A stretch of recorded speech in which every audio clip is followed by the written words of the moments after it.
Voilà, merci pour votre fidélité, madame, messieurs, à ces magazines Femmes en Or. C'est votre magazine qui reçoit pour vous les femmes exceptionnelles, les femmes qui se distinguent dans la société, les femmes qui écrivent leur histoire sur les sables du temps, les femmes références, les femmes visionnaires. Alors aujourd'hui, nous allons vous présenter une dame qui a une mission humanitaire, sauver les vies. C'est ça. Il s'agit de madame Mami Bassembe Jessica. Madame, bienvenue. Merci. Comment vous allez? Et je veux bien. Vous avez complètement disparu de la circulation. C'est normal. C'est normal. Comment? Les temps sont hyper durs. Mais vous êtes comme les sauveurs, un peu comme Jésus-Christ est sauveur, un peu comme Moïse. Moïse, oui, dans la traversée du désert, parce que moi je traverse encore le désert jusque-là, madame Nacha. Oui, je traverse le désert. C'est vrai que j'ai vraiment disparu, parce que je me suis, avec ces produits, avec mon ONG, je m'étais ruinée. Et je continue encore, ruinée parce que vous sauvez des vies gratuitement, comme ça, sans rien demander en retour. Non, quand nous disons que nous devons sauver des vies, nous les sauvons parce que nous nous sommes vus projetés au milieu d'une lutte qui nous était inconnue au départ, parce que je suis une ONG. Nous étions dans l'assainissement du milieu privé et public de l'enfant. Mais après, on s'est vus, nous sommes vus projetés au milieu de la lutte contre la drépanocytose. Et nous avons commencé, on s'était pas arrêté là. Nous avons commencé dans tout ça, dans cette lutte, et cela nous a vraiment ruinés. Là, vous êtes vraiment à l'aise. Bien que ça vous a ruiné, mais vous continuez quand même avec cette lutte. Alors, comme qui dirait, qui est madame Mami Bassembe? Madame Mami Bassembe est coordonnatrice de l'ONG l'hygiène et la protection de l'enfant. Non seulement coordonnatrice, je suis la fondatrice de l'ONG l'hygiène et la protection de l'enfant. Je suis promotrice d'un produit aujourd'hui mis au service de patients drépanocytaires, mais au Congo-Kinshasa, nous parlons de patients anémiques SS. Ok. Oh, très bien. Vous êtes la coordonnatrice et fondatrice de l'ONG Hygiène et Protection de l'Enfant. C'est ça, on peut retenir ça. D'abord, pour un début, qu'est-ce qui vous a poussé à créer cette ONG? Vous savez, c'est des raisons multiples. Vous savez, une ONG vient toujours pour aider l'État. C'est juste des questions pour que vous puissiez donner des réponses à l'État. Vous savez, une ONG vient pour régler des problèmes. Vous savez, la ville de Kinshasa, je ne parle pas seulement de la ville de Kinshasa d'aujourd'hui, des années passées, non. Je parle de mon enfance, de l'enfance de mes enfants. L'insalubrité est devenue notre partenaire officiel. Donc, on s'habitue, on s'accommode. L'insalubrité, je ne sais pas. Il m'arrive de dire, d'être un peu méchante, de dire Dieu a quitté le Congo. Dieu n'existe pas au Congo. Parce qu'on me dit, quand on me dit pourquoi, moi je dis, mais lorsque vous demandez à Satan de, je veux le dire en lingala, Akitana Kunda, Kundeza une salité, mais chez nous, c'est juste le Kunda qui est là. Donc, Dieu n'est plus là. Donc, nous tous, Katia Kunda. Je le dis comme ça. Et c'est vrai, je rigole un peu parce que je suis peut-être à la télé, mais j'ai un cœur qui saigne. Voilà. Le but de mon ONG, le but de mon ONG, c'est beaucoup de choses que je vois. Depuis que je suis toute petite, aujourd'hui, je suis myope. C'est vrai, sans mes lunettes, je ne sais pas lire. Je sais voir, je ne sais pas lire parce que on n'a pas fait attention à la lumière dans des salles de classe. Nous contactons de microbes parce qu'on ne fait pas attention. C'est vrai que dans la partie, lorsque nous payons le Minerval, il y a la partie la partie hygiénique où les gens doivent faire assez que nous devons garder que l'endroit où nous utilisons soit propre. Surtout les installations hygiéniques. Mais nous avons grandi un peu dans la saleté, un peu mélangé. Nous avons été des petits enfants, des nourrissons. Nous avons été mélangés avec des grands qui avaient déjà des petits microbes. Vous savez, aujourd'hui, moi, j'ai vu tout ça. J'avais commencé à penser. Déjà, toute petite, j'ai pensé. Heureusement, lorsque j'ai encore eu ma fille a eu le même pensée que moi. C'est pour ça que je dis aujourd'hui, je suis la cofondatrice. Donc, vous l'avez affectée. Je suis la cofondatrice de l'hygiène et la protection de l'enfant. Parce que en réalité, la fondatrice, c'est ma fille. Mais non, vous êtes la fondatrice parce que vous êtes venue avant votre fille. Hein. Alors, avant d'entrer dans la protection de l'enfant, l'hygiène vous intéresse parce que vous êtes une femme. Naturellement, les femmes sont toujours propres, hein, au moins que vous soyez vraiment maudite. Hein.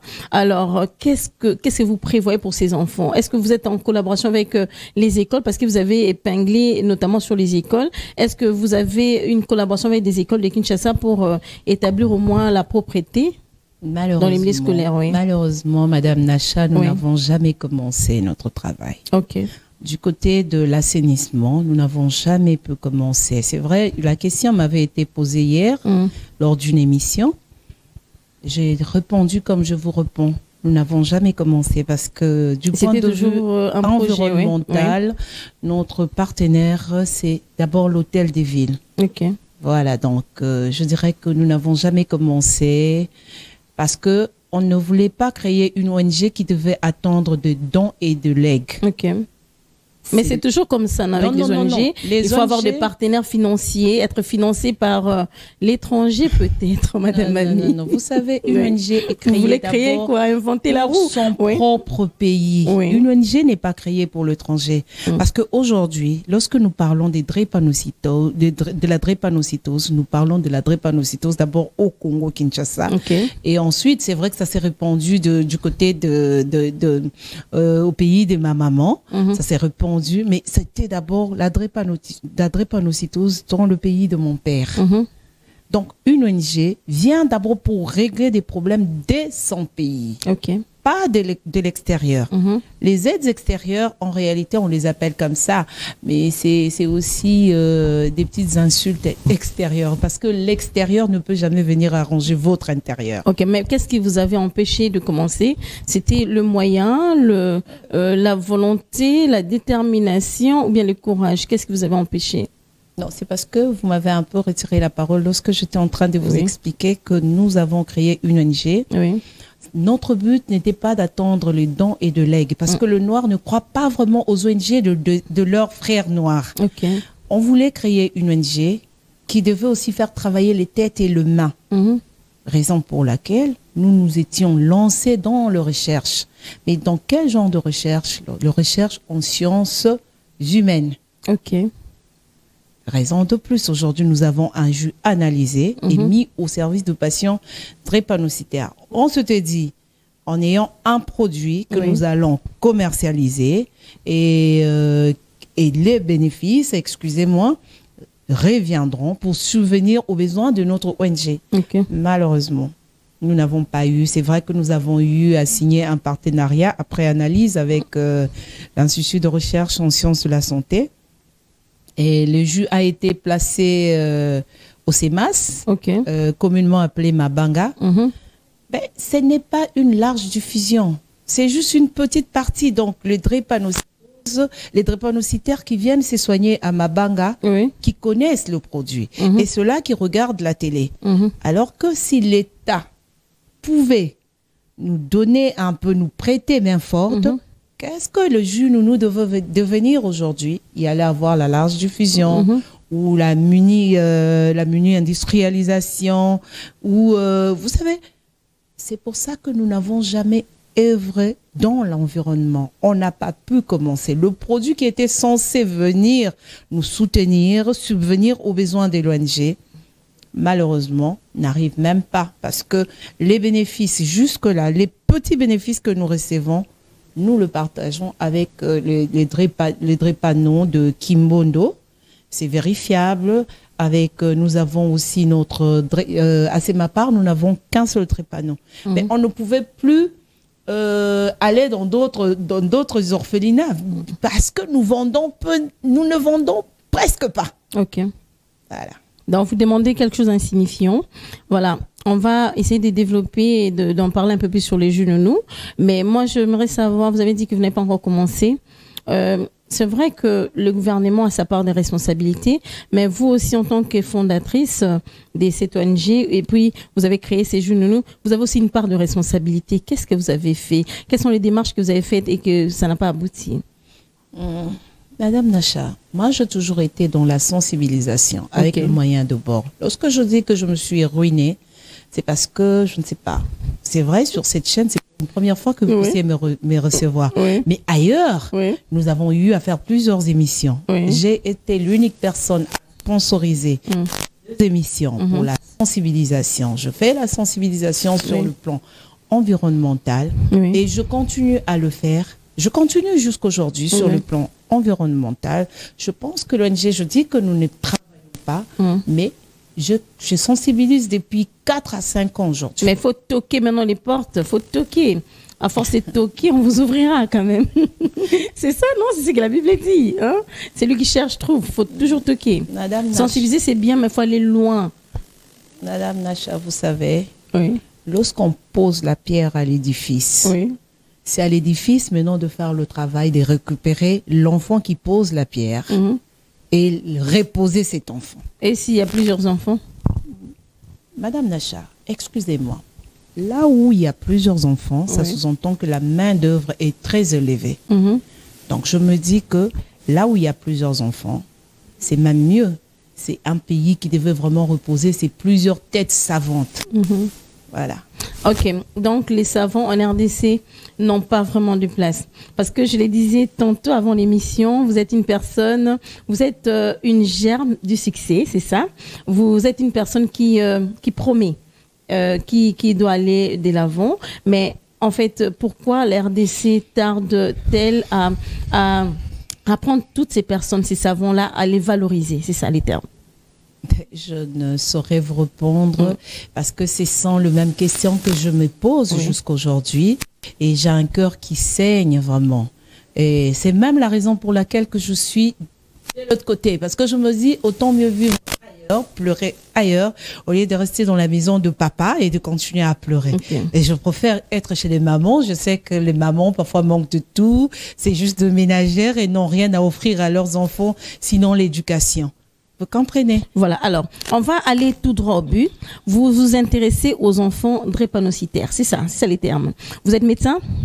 Malheureusement, je ne suis qu'une chercheuse indépendante parce que je n'ai pas reçu de formation en biologie, en chimie, en nutrition. Je suis une déclarante Antoine parce que je fais le commerce international et le transit. Donc, la transition, là, étonne beaucoup de gens. Ben, pourquoi je vous ai posé cette question? C'est parce que je me dis que vous connaissez au moins l'histoire de drépanocytaire, c'est ça. Alors, racontez-nous un peu, c'est quoi?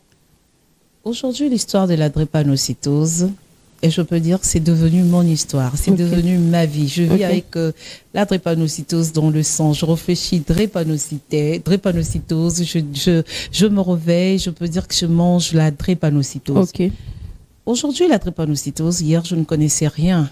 Avant tout ça, je ne connaissais rien. Aujourd'hui, la drépanocytose, je ne peux pas voler la vedette au médecin. Mais sauf que c'est un croisement AS, SS, SS. Les gens se posent toujours la question de dire, mais attendez, moi j'ai un groupe sanguin fort. Oui, je suis B. Je suis B. Je suis O+, je suis donneur. Non, malheureusement, détrompez-vous. Le groupe sanguin est différent du noyau de l'hémoglobine.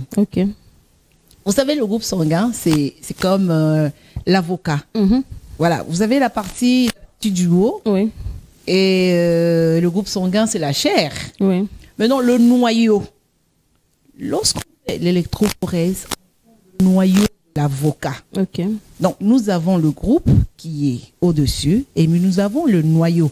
Maintenant, dans le noyau de notre groupe sanguin, dans le noyau de notre groupe sanguin, nous n'avons pas de chance. Nous ne sommes que 3 choses.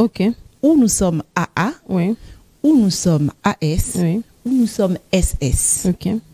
Que vous soyez blanc, que vous soyez noir, que vous soyez rouge, nous n'avons pas de chance. Vous pouvez avoir un groupe sanguin, vous pouvez être O+, mais lorsque votre hétérozygote, c'est parfois AS. Vous pouvez être B-, mais vous êtes SS. Vous pouvez être O+, vous êtes SS. Donc, c'est le croisement. C'est pour ça qu'on demande, avant de faire un mariage, moi je trouve qu'avant de faire un mariage, c'est trop tard même, parce qu'il y a le sentiment qui est là. pense que moi, je milite pour que l'électrophorèse soit dès la naissance. Ok. Que la personne puisse se connaître AS, AA, SS, et que cela soit un peu naturel, qu'il n'y ait pas de tabou, qu'on soit en mesure de se, même en se présentant, mamie, je suis AS, et Fred, SS. On saura que non, on ne peut pas établir une relation amoureuse. Parce qu'il y aura de SS, oui, à l'intérieur, oui. Voilà. Ok. Voilà. Donc, on a une chose que donc, personne ne peut éviter d'être SS. Tout le monde. Donc, ce n'est pas la sorcellerie. Sauf qu'il y a eu la sorcellerie au départ. Ok. Parce que ça, c'est le résultat. Non, c'est le résultat des mariages consanguins de nos aïeux. Voilà. Bah alors, comment reconnaître une personne drépanocytaire? Vous savez, aujourd'hui, avec tout le produit, hier, on se disait, oui, les drépanots ont les yeux un peu jaunâtres. Ils ont un peu un gonflement de ventre, un peu ceci. Non, aujourd'hui, il y a des drépanots sains. Ah bon? Il y a des drépanots. J'ai une copine qui est aujourd'hui en France. Au départ, elle vivait avec moi à Pointe-Noire. Elle ne se connaissait pas drépano. Ah bon? C'est à l'âge de 42 ans. Quand elle arrive, elle croise le froid. C'est là qu'elle a commencé à avoir des problèmes. Elle a commencé à avoir des problèmes des os, de ceci. Une maman.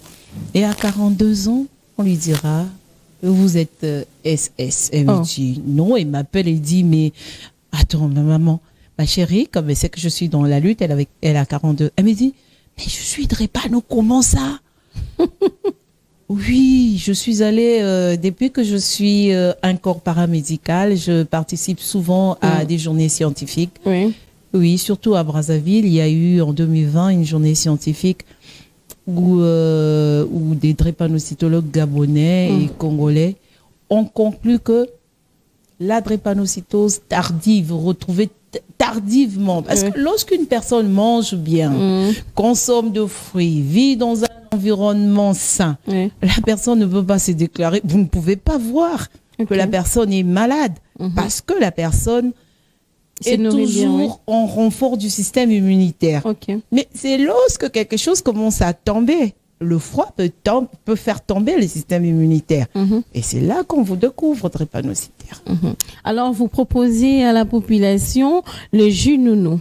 Parlez-nous un peu brièvement de ces jus. Vous voulez seulement que je vous parle du jus? D'abord, les jus. Non, on ne peut pas parler du jus nounou sans parler de la sainteté de l'environnement. Ok. Puisque vous allez revenir sur ça, sur l'hygiène. Voilà. Je vais d'abord conseiller avant la prise du jus nounou pour renforcer le système immunitaire. Ça, c'est vraiment, on ne peut pas parler d'autre chose, mais on parlera aussi de notre environnement. Je te montrerai. Est-ce que c'est pas dans les sangs, c'est dans l'environnement? Oui, mais non. Vous savez, lorsqu'on renforce le système immunitaire d'une personne, cela doit aller de pair avec un environnement sain. Voilà. Je suis de l'ONG. Je ne parlerai pas de nounou juste sans l'ONG, malheureusement. Donc, j'ai toujours dit, j'ai toujours demandé aux gens d'abord de faire de nounou leur partenaire. Tout le monde, hein. Nous parlons des drépanots, mais il faut savoir que tout le monde peut connaître une défaillance du système immunitaire. Je ne suis pas médecin. Même une personne qui n'est pas anémique, tout ça, oui, pas anémique. En rapport, vous savez, on peut ne pas être anémique, mais on consomme la malbouffe. Mais lorsque vous mangez mal, vous serez contraint de compléter votre alimentation. Parce que le jus est un complément alimentaire. Alors, quand vous dites manger mal, c'est-à-dire quoi? Vous savez, c'est que c'est manger mal. Hein? Et nous, on mange très mal. Nous négligeons nos produits de la terre. Vous irez dans des familles où les enfants vous diront, des mamans vous diront, moi mes enfants n'aiment pas des légumes, hein. Moi mes enfants, on ne consomme presque pas de fruits parce que ça coûte énormément cher. Donc ça sous-entend que nous mangeons mal. Essayez de mettre tout le temps PWI+. Qu'est-ce qu'on dit? Manger 5 fruits et 5 légumes jour. Par jour. On ne dit pas manger 5 fruits et 5 légumes après 5 jours. Madame Nacha, vous allez me dire que vous mangez, il vous arrive de manger 5 fruits et 5 légumes jour? Même pas. Non. Même deux fruits par semaine. Voilà, donc ça sous-entend que... Oui, peut-être, on néglige. Voilà, ça sous-entend que nous mangeons très mal. Ouais. Nous sommes tous des drépanocytaires. Oui. Et nous nous ignorons. Nous mangeons très mal. Alors donc l'alimentation a une place de choix, oui. C'est pour ça que quand on ne peut pas manger, c'est vrai qu'on ne mange pas bien. Oui. Il y a Nounou Jus qui complète votre alimentation. Okay. Lorsque vous prenez une bouteille de Nounou Jus, c'est comme si vous mangez 5 fruits et 5 légumes. Ok. Donc ça complète l'alimentation. Ça complète l'alimentation. Vous ne serez pas en surcharge de fer. C'est vrai que dans Nounou Jus, il y a le fer, il y a le potassium, il y a le calcium, il y a le manganèse, il y a le cuivre et le zinc. Vous savez, lorsque j'étais enfant, je pensais que le calcium, c'était juste pour la solidité des dents. Oui. C'est ce que je pensais. Alors que aujourd'hui, je sais que le calcium sert à décoaguler le sang, à donner de l'oxygène dans notre sang. Ça, je ne le savais pas avant de devenir une chimiste par accident. Mais il y a des gens qui vous croiraient être tradipraticiens. Malheureusement, vous savez, lorsqu'on veut regarder les choses africaines, on parle de tradipraticiens. Est-ce que vous savez qu'aujourd'hui, nous là, les chercheurs ou les chercheuses, nous savons que les plantes qui guérissent les maladies les plus, je peux dire, les maladies les plus bénignes du monde, les plantes qui guérissent se retrouvent au Congo Kinshasa, je peux dire au Congo Brazzaville, parce que hier je ne connaissais pas tout ça. Je sais que c'est le sous-sol qui nourrit les sols. Ok. On ne peut pas dire que nous avons un sous-sol très riche et un sol pauvre. Ok. Donc, faites attention, le tradipraticien, c'est les savants du monde. Du monde. Hein. Voilà. L'RDC. Ils doivent être reconnus d'abord dans leur pays. Ouais. Alors, Nounou Jus est fabriqué à base de quoi? En fait, Nounou Jus, c'est juste une combinaison de plantes comestibles. Okay. Il y a plusieurs plantes. Telles que quoi? Bon, Nounou Jus est parti de... Les gens, en voyant Nounou Jus, disent c'est le bissap. Oui, la première matière de base, c'est le bissap. Parce que Nounou Jus, c'est l'hibiscus. Je ne sais pas si vous connaissez. Non, il faut dire ça aussi en lingala parce qu'il y a des gens qui sont réticents, ils se disent « Oh, sous Babilo Konignon ». Non, mais oui, sur base de quoi, ouais. Quand ils disent « Oh, sous Babilo Konignon », c'est le manque de connaissances. Il y a bisanga. Aussi, au Simba, en pisciline, avant Mélango, au Tanguy, vous faites confiance. Directement, vous prenez. Voilà, mais c'est pour ça que l'Afrique n'arrive pas à avancer. On analyse un produit. On vous dit que ces produits contiennent ça. Vous dites non. Bilo quoi africain to koko tate, to simbate. Mais beaucoup fana. Mais non, parce qu'il y a il y a beaucoup de choses qui entrent en jeu, notamment la dose qui n'est pas vraiment indiquée. On prend comme ça sans pour autant savoir si c'est bien. Est-ce que j'ai respecté la dose ou pas? Mais avec les blancs, quand même, on te dit un comprimé le jour, un comprimé le soir, tout ça. Et on respecte et on pas la parole. Vous savez pourquoi le blanc arrive à la notice? Parce qu'ils arrivent à expérimenter. Parce que le tête savante, l'État met le moyen pour que on arrive à expérimenter. Ah, mais celui-là avait pris une bouteille. Après la prise d'une bouteille, avait vomi. Il avait quel poids? Non, la personne pesait 40 kilos. On se dira, non, à 40 kilos, bon, on va essayer de baisser la dose. On donne encore une autre bouteille. On va essayer de donner à cette personne qui a 40 kilos. C'est là qu'on arrive à des notices. Nounou Jus est là depuis 5 ans presque aujourd'hui. Ok. Dites-moi, il y a quelle analyse, il y a quelle expérimentation, alors que nous disons que nous avons des professeurs. Moi, je me dis que nous n'avons pas de professeurs. Nous avons des docteurs en pharmacie, nous avons des biologistes. Nous avons, je ne crois plus à rien. Des savants, des experts en la matière. Je ne crois plus à rien. L'unique médecin africain qui a pu faire un compte rendu, c'est l'hématologue brazzavillois, le professeur Elira d'Okekias. c'est celui-là qui est arrivé à un compte rendu. Il avait pris nos jeux, il a expérimenté, pas pendant un long moment parce que l'expérimentation n'était pas autorisée par l'État. Il a fait son expérimentation parce qu'il suit les drépanocytaires. Lui, le mois arrive à une conclusion, il dit, j'ai eu à donner aux enfants il y avait 50 enfants, aux enfants qui étaient en crise sévère, en crise non sévère. J'ai eu à donner 1 bouteille jour, j'ai eu à donner 2 bouteilles jour, le résultat était tel. Est-ce que et vous-même, vous n'avez jamais expérimenté, Qui suis-je pour expérimenter? L'expérimentation, moi, je n'ai que des témoignages. Je n'ai que des témoignages des parents ou des drépanocytaires qui en consomment. Je n'ai que des témoignages. Le tout récent témoignage, je l'ai eu ce matin. Il y a un monsieur, je ne dirai pas son nom, qui travaille ici à Kinshasa, qui a 2 drépanocytaires. Et ses enfants ont pris Nounou-Ju pendant, je pense, 3 ans. Qu'est-ce qu'il avait en tête? Il disait, moi, je veux faire voyager mes enfants pour qu'on puisse faire la greffe. Quand il arrive en Europe, avant de faire la greffe, qu'est-ce qu'on fait? On fait des analyses. C'est aujourd'hui que j'ai reçu les témoignages. On va demander à ces messieurs, après analyse, messieurs, vos enfants prennent quoi? Il dit, il donne le nom de produit. Il dit, non, nous connaissons, ce sont nos produits. Les enfants prennent quoi en dehors de ça? Lui, il avait peur. Après, quand il va dire, ah oui, j'associe leur traitement avec un jus de la place, Nounou-Ju, on lui dit, monsieur, vos enfants sont... On ne dira pas que les enfants ne sont plus drépanocytaires, mais les enfants vont bien, ils n'ont pas besoin de la greffe. Ah, ça c'est amen. Alors. Ils n'ont pas besoin de la greffe. Ça, c'est la plus récente, c'est une nouvelle d'aujourd'hui. Et au mois de décembre, j'avais encore eu un témoignage. Une petite qui revenait de la Belgique, qui était censée venir passer ses vacances.